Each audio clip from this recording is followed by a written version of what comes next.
Hi everyone, তোমরা সবাই কেমন আছো? আশা করছি তোমরা সুস্থ আছো, ভালো আছো। আমিও কিন্তু ভালো আছি। আর এখন বাজে 11টা। পিঙ্কি লাইফস্টাইল ডেইলি ব্লগের নতুন একটা ব্লগের জন্য তোমাদের জানাই অনেক অনেক ওয়েলকাম আর ভালোবাসা জানিয়ে আজকের ব্লগটা কিন্তু আমি এখন থেকে শুরু করে দিলাম। 11টা থেকে শুরু করে দিলাম। আমার সকালে যা যা কাজকর্ম ছিল সব কিছু কমপ্লিট হয়ে গেছে। আমি একটু রেডি হয়েছি, আমাদের দেখাই। একটু রেডি হয়েছি, তো আমার ছেলেকেও রেডি করা হচ্ছে। পাপা খুব হাসি হাসি হচ্ছে না? আর এখন আমার ছেলেকে ভ্যাকসিন দিতে এখন খুব হাসছে, একটু পরে কান্না করবে যখন বেজে দেবে। যত হাসি তত কান্না, একটা কথা আছে। তো হাসতে হাসতে যাবে, কাঁদতে কাঁদতে আসবে। তো চলো বন্ধুরা, আমি কোথায় ওকে ভ্যাকসিনটা দিই সবটাই তোমাদের সাথে শেয়ার করব। দেখতে থাকো সম্পূর্ণ ভিডিও। আজকের ভিডিওটা একটু অন্যরকম। আমার ছেলে আজকে ভীষণই কান্নাকাটি করবে ভ্যাকসিন দিলে। তো বন্ধুরা দেখতে থাকো ভিডিওটা, আমি যাওয়ার সময় তোমাদের দেখাবো। আর আমরা ভ্যাকসিনটা দিতে যাচ্ছি লেংটিসিঙা, আমার শ্বশুরবাড়ি যেখানে সেইখানেই যাব। তো চলো বন্ধুরা আমাদের সাথে, তোমরাও চলো।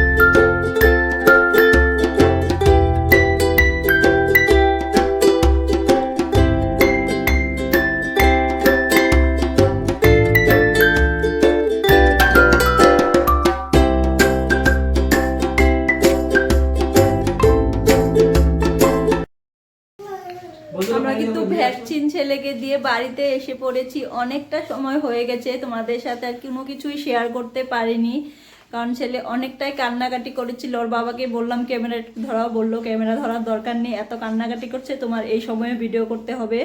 তার জন্য তোমাদের সাথে কোনো কিছু শেয়ার করতে পারলাম না। আর সেইখান থেকে কিন্তু আমি একটু ননদের বাড়িও গিয়েছিলাম, তখনও ভিডিও করতে আমি ভুলেই গেছি।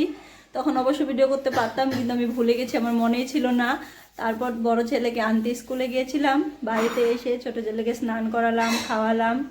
ওর বাবা গিয়েছিল বাজারে, এখন বাজার থেকে আসলো, তাই ভাবলাম তোমাদের সাথে একটু কথা বলি। অনেকটা সময় তোমাদের সাথে কথাও বলিনি। এই দেখো কি কান্না যে করেছে আজকে, ভীষণ কান্না করেছে আজকে। বোধহয় ও বুঝতে পেরেছিল ওকে ভ্যাকসিন দেওয়া হবে। ও কিন্তু যে নার্সে ওকে ভ্যাকসিন দেয় তাকে দেখেই কিন্তু কান্না শুরু করে দিয়েছিল। আর যে ঘরটা আমাদের ডাক্তার বসেছিল সেই ঘরে কিন্তু যেতেই চাইছিল না, ওই ঘরটা দেখে অনেকটাই কান্না করছিল। তবু ভ্যাকসিন দিয়েছি, দিতে তো হবে। তো বর বাজার টাজার করে বাড়ি ফিরলো, অনেক কিছু বাজার করে নিয়ে এসেছে, দেখাই।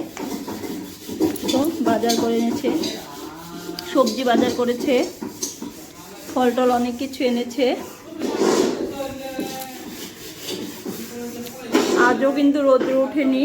তো এবার আমি রান্নাটা চাপাবো, কারণ এবার 2টো বেজে গেছে। এখন যদি রান্নাটা না বসায় অনেকটা দেরি হয়ে। তো বন্ধুরা ভিডিওটা দেখতে থাকো, আশা করছি তোমাদের ভালো লাগবে। আমি রান্নাটা কমপ্লিট করে তারপর তোমাদের সাথে কথা বলবো, কিন্তু মাঝে মাঝে একটু একটু কথা বলবো। সবটা তো শেয়ার করা সম্ভব নয়, কারণ ক্যামেরাটা ধরার কোনো লোক নেই। আর এই কদিন ধরে আমি কিন্তু রোজ ভিডিও আপলোড করছি, কিন্তু তোমরা কিন্তু কোনো ভিডিওই দেখছো না। ভিডিওতে কিন্তু কোনো ভিউজই হচ্ছে না। তোমরা প্লিজ ভিডিওগুলো দেখো। তোমাদের ভালোবাসার সাপোর্ট ছাড়া তো আমি এগোতে পারবো না। তোমাদের ভালোবাসার সাপোর্ট আমার অনেকটাই দরকার। আমি জানি তোমরা আমাকে অনেক ভালোবাসো, তো বলছি আমার ভিডিওগুলো তোমরা দেখো, আমার অনেকটা ভালো লাগবে। অনেক কষ্ট করে আমি ভিডিওগুলো বানাই, তোমরা যদি না দেখো আমার ভীষণই খারাপ লাগে। তো বন্ধুরা আমার ভিডিওগুলো তোমরা দেখো। আর আমার চ্যানেলে যদি তোমরা নতুন কেউ আসো, আমাকে যদি ভালো লাগে তো আমার চ্যানেলটা সাবস্ক্রাইব করে রেখো, লাইক কমেন্ট শেয়ার করতে একদমই ভুলো না। তো দেখতে থাকো ভিডিওটা। রান্না করার আগে তোমাদের সাথে কথা বললাম, তারপরে কিন্তু আর কথা বলতে পারিনি, কারণ সময় সুযোগ কোনোটাই পাইনি। তোমরা তো জানো আজকে আমার ছেলেকে ভ্যাকসিন দেওয়া হলো, আর ভ্যাকসিন দেওয়ার পরে শরীরটা অনেকটাই খারাপ হয়ে যায়। আর ওরও খারাপ হয়েছে, জ্বর এসেছে, পা বোধহয় খুব ব্যথা করছে, খুব কান্নাকাটি করছে, কোল ছাড়াই হচ্ছে না। তার মাঝখানে তো রান্নাবাড়ি করলাম, খাওয়া দাওয়া কমপ্লিট করে তারপর সন্ধ্যা লেগে গিয়েছিল। প্রার্থনা করে সন্ধ্যা দিলাম, ওকে একটু ঘুম পাতিয়েছিলাম, একটু ঘুম এসেছিল। ওর বাবা গেল টিউশন পড়াতে, আর আমার বড় ছেলেও গেছিল টিউশন পড়তে। ওরা এসেছে, আর এখন কিন্তু রাত্র 8:30 বেজে গেছে। তো রাতে রান্নাটা তো করতে হবে, আমাদের তো খাওয়া দাওয়াটা করতে হবে। তাই রাতে রান্না করার জন্য আমি রান্নাঘরে চলে আসলাম। তো ভাবলাম তোমাদের সাথে একটু কথা বলে বলে কাজ করি। তোমাদের সাথে তো যেমন করে সব কিছু শেয়ার করতে পারছি না, আমি একটু একটু করে কথা বলছি, কিন্তু সব কিছু শেয়ার করা সম্ভব হচ্ছে না। তো ওকে খাওয়া দাওয়া করি, ওর বাবার কাছে দিলাম, খেতেও চাইছে না, জ্বর এসে গেছে, ওর শরীরটা একটু খারাপই করেছে। রাতে যে কী হয় বুঝতে পারছি না, রাত্রে কান্নাই করে না ঘুম আসে। তো জ্বরের ওষুধ কিন্তু ওর বাবা এনেছে, আমি এখনও খাওয়াইনি। তো জ্বরটা তেমন উঠেনি, কিন্তু একটু একটু শরীরটা গরম হয়েছে।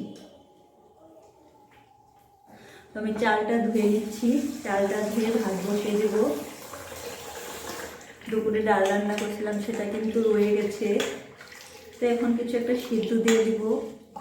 ছেলে বলছে মুসুরি ডাল সেদ্ধ খাবে, তো ওর জন্য একটু মুসুরি ডাল সেদ্ধ দিব। আর ওর বাবা বেগুন ভাজি খাবে, তো বেগুন ভাজি দিয়ে দেবো, করবো। এটাই আজকে রাতে রান্না, তেমন কিছু রান্না হবে না। আর কয়েকটা বাসন রয়েছে, সেই বাসন কয়েকটা ধুবো।